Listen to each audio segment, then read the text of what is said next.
This week is the first of, I think, like 2 or 3 times that we're going to be talking specifically about cash on the channel, because it's kind of evolved, right? This channel, it's started out as more of a fitness-based outlet, okay? And then we started to delve into different nutrients and vitamins and supplements, breaking all that stuff down. This is just going to become more of an overall health and wellness, and maybe even once in a while we'll delve into some men's-specific red pill type issues and all that stuff. But now I want to incorporate some financial success, okay, and how to be a more financially solvent individual. Given the fact of the times that we're in, financial solvency and financial flexibility is one of those things that's going to be necessary for every single person that's out there. So here's a nice basic introductory article that I found out here. 12 expenses successful people don't waste their money or waste their time or money on. So yeah, a couple of them it's pretty simple, right? Okay, so first and foremost, you got lottery tickets. It's like, think about all that money, right? Okay, all the money that you spend on throwing it down on just the pick'em or whatever the hell they're called. Okay, it just always seemed like a stupid endeavor for me. Sure, for Christmas, okay, you get the little goofy scratch-off tickets, and when you were kids, you'd sit down with a quarter. I think a dime always worked the best for me because it had the most pronounced ridges or whatever, or just the old, properly ridged out pennies. That's what it was, okay? Lucky Penny used to scratch off your scratch tickets, and it just ended up with all of those little confetti-like coverings just getting spread about everywhere. It just made more of a mess, and it just always left a terrible residue on your hand. That was fun once in a year, okay? And then spending a couple of bucks in order to potentially win a couple of bucks at one time a year, not really all that concerned about it. When you have people spending multiple times a week on the Powerball or Lotto 649 or whatever it is called up here anymore. I don't play all that stuff because I would rather the money that gets spent, okay, you think about it, whenever they draw, is it 2 or 3 draws a week? Again, I don't know all of this stuff, okay? The money that you flop down there, the 10 or 20 bucks, you could probably save that and maybe invest it somewhere else instead of just hoping that maybe you'll strike lightning. Oh, you can't win if you don't play. Well, you can guarantee your own wins if you properly invest that money. That's guaranteed. The other one, you're just hoping and you're praying that eventually something will work. It's not going to work, okay? Just cut your losses and do something smart with your money. How about that? If you truly want to strike it rich, don't play the lottery.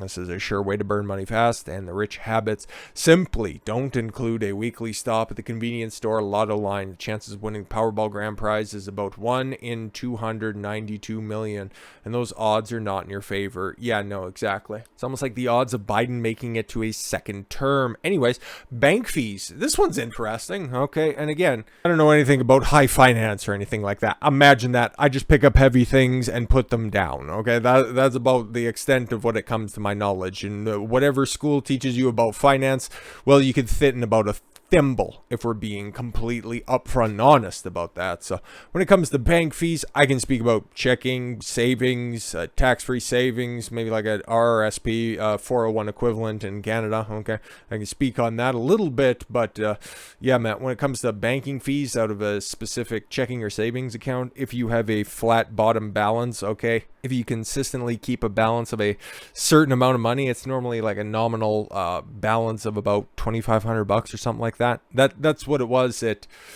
one of the banks that I had before, or the one that I have now. I'm not entirely sure about that, but yeah, in order to keep these service fees of $10 or $20 a month, whatever it is, in order for the luxury to bank and for us to keep all your money, you must pay us a certain fee.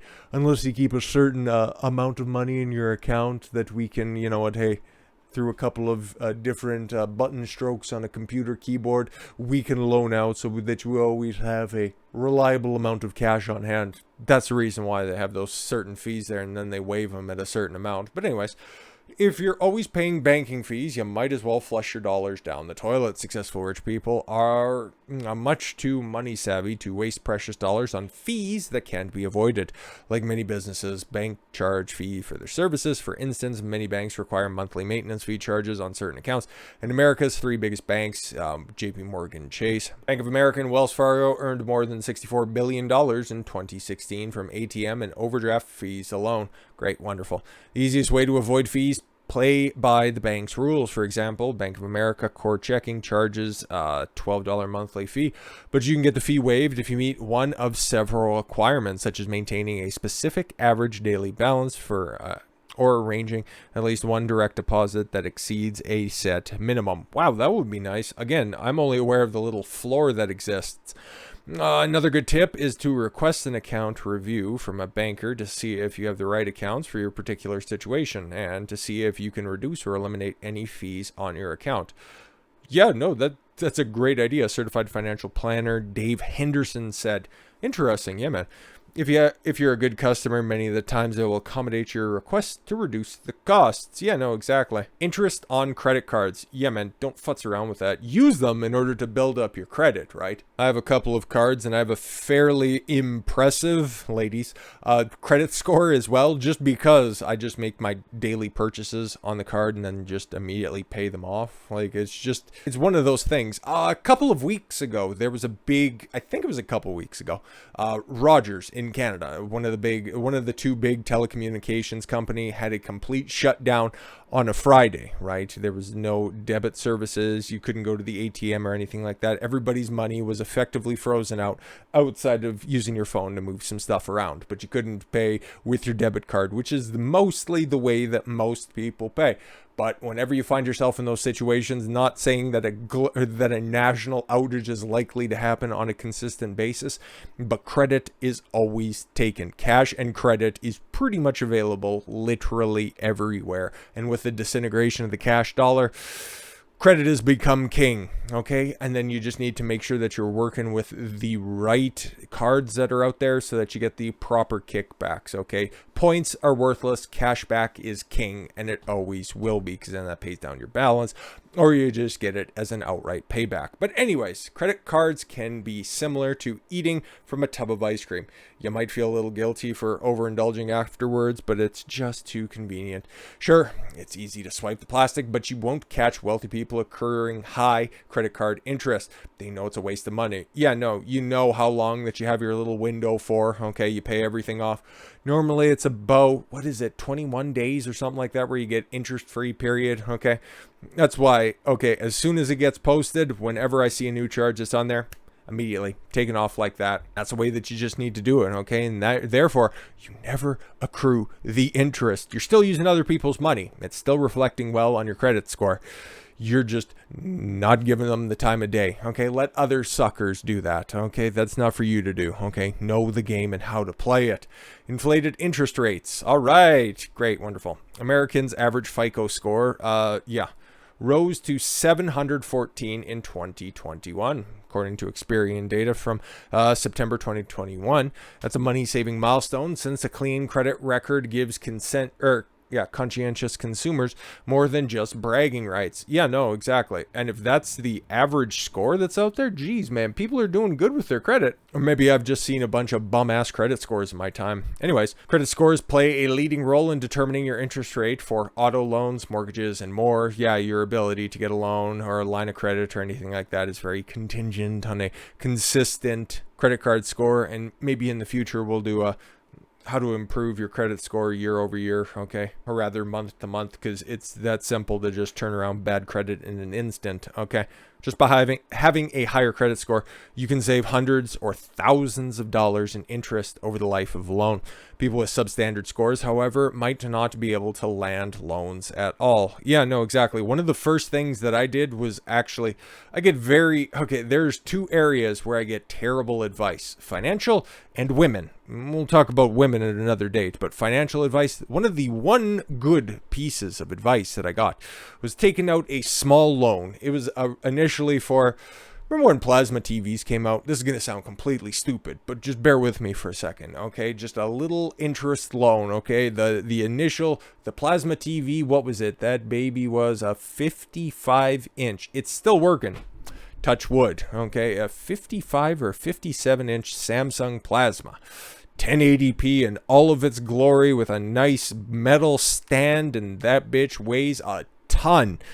But it's a great picture. It was a great television at the time, and it was a little bit of an upgrade from the one that I had. But it was running because it was the Cadillac of Samsung plasma TVs at the time, and I think that girl ran about $3,500 or something like that. And the good piece of advice I got was, well, just get a small business loan. And it's like, okay, so I went to my bank. They wouldn't give me a little loan. And I was like, nah, just a little loan like that. But I ended up going to City Financial, the equivalent, I think, of a Citibank or something like that. But just for a little line of credit, just a little small interest loan. And that was one of the first things that I did to put on my credit. And I paid consistently. And then I just paid it off. And it was just a good report to have on there. Just showed a consistent history. And then also paying your bills on time. Like, what the heck is wrong with you? Just pay them, okay? Or just pay some of it in order to just pay everything down, okay? Make consistent payments, get good results, okay? Therefore, then you will have access to better interest rates for when you need to purchase a home,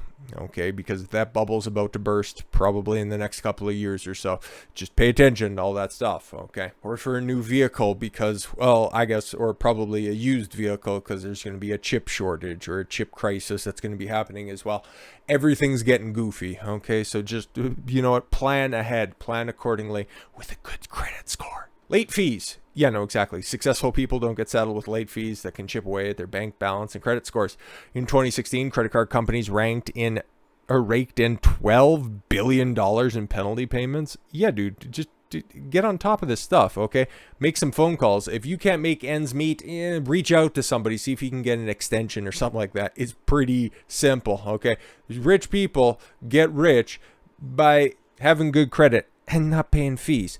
Extended warranties. Yeah, man, if they're offering you extended warranties, chances are it's something that's outdated, something that can either get replaced or you just ride it until the wheels fall off. It's just worthless, okay? Somewhere along the line, say if you bought a flat screen TV and you were probably asked, would you like to purchase an extended warranty? I was asked the exact same question. I declined because I always thought extended warranties were absolute garbage, but whatever, okay? At least it looks like it's good financial advice. But according to Dave Ramsey and other experts, the financially successful person has a simple answer to that question, especially considering the price of televisions right now. No. Although people want the most value for their purchase products, generally extended warranties don't give you much bang for your buck. Often they put more money in the pockets of large companies. Yeah, no, exactly. Because even if somebody runs amok and ends up damaging their TV in some form or fashion, it's not covered by the extended warranty because it's normally a structural thing, okay? And unless it's a burnt out pixel or a burnt out quadrant that happens from overheating, and if you weren't properly maintaining your equipment, then they might have an out, okay? Because extended warranties are there to just allow the companies to pocket as much money as possible while giving you a false sense of security, right? It's a fear of missing out. Oh, you spent all of this money on this very expensive piece of electronic technology, which we're already selling you the older version of because we already got technology that's like 5 years better than this, but it's just planned obsolescence. We just put out enough, okay, so that'll satisfy people for a moment, and then the next little minute upgrade will come out at the end of this season. Okay, see it all the time with phones, right? Because how much really have we seen? Okay, ever since there was the little button at the bottom of the iPhone, once they got rid of that, how much have they really changed? Okay, I'm still rocking I think like a Samsung Galaxy 10 or something like that.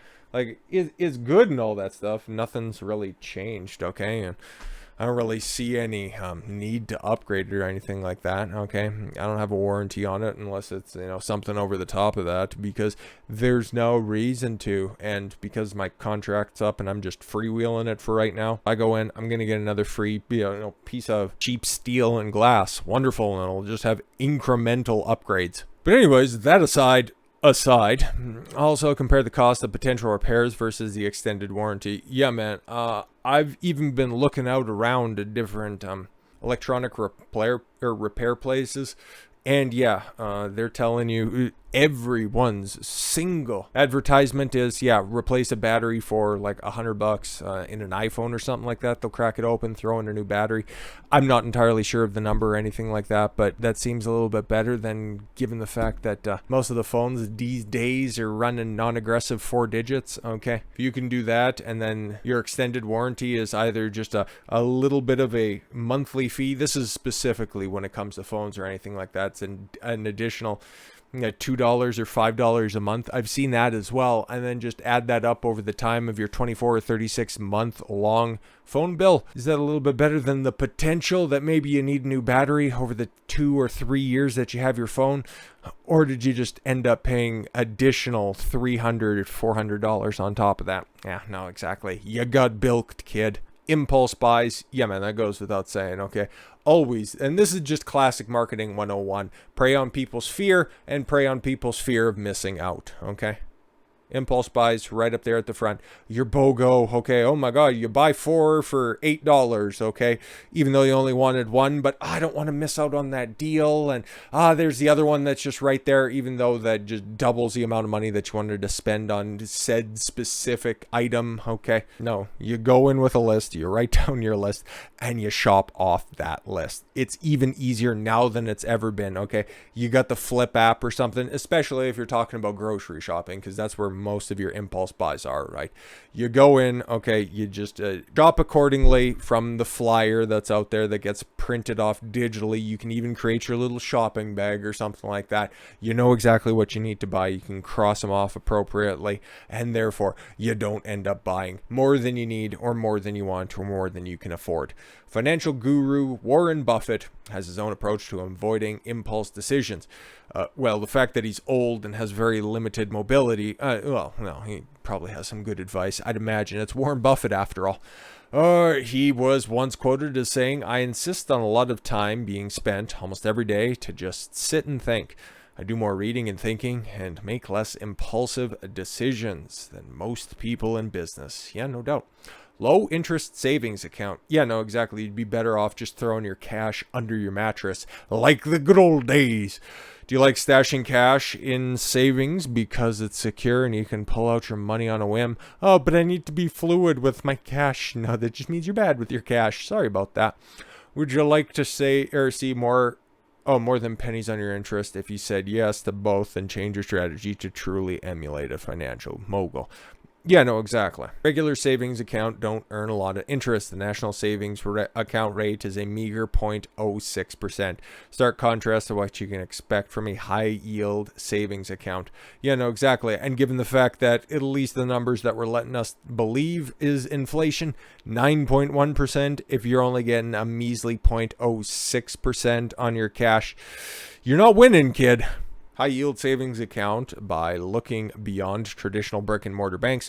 Online banks, for example, frequently offer the high rate returns because they have no or lower overhead costs. Yeah, no, exactly. It's all your cash is basically electronic at this point.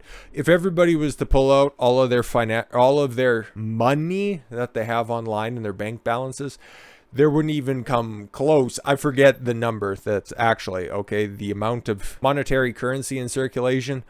It's laughably low considering how much money is actually out there. That's why money doesn't mean anything. It used to be measured up against the gold standard. Another video that we should do at another day. But money's just out there. It's just currency, literally, like electrical currency, okay?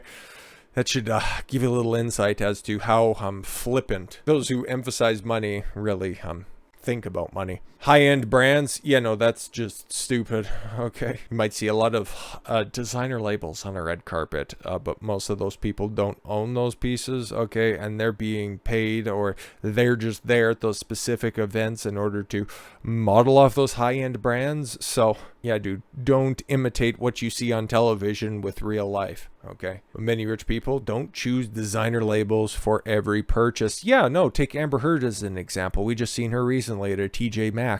Anyways, though they have the funds to splurge on luxury retailers, they understand that doesn't always mean they should. Financially successful people comparison shop and understand the importance of both quality and cost, said this lady, they may go for a cheaper item or buy the higher quality item from a cheaper store in order to make the wisest financial purchase. Yeah, it's almost like called shopping. How about that? Bad real estate. Yeah, man. Billionaire investor Warren Buffett still lives in Omaha, Nebraska because he bought, in the house he bought for $31,500 in 1958. Shelled out significantly more for his vacation getaway in Laguna Beach, California, purchasing the 3,588 square foot home for $150,000 in 1971. I'd imagine, yeah, it's probably worth several millions. Okay. He put that property on the market for $11 million earlier in 2017. There you go. Which means he could make a tidy $10,850,000 profit if he gets his asking price. Yeah, no doubt. Real estate is a great investment. You just have to be conscious of where you buy it, okay? And how you can leverage it by using purchasing power, leveraging your debt, using the tax laws. Again, just read Rich Dad, Poor Dad.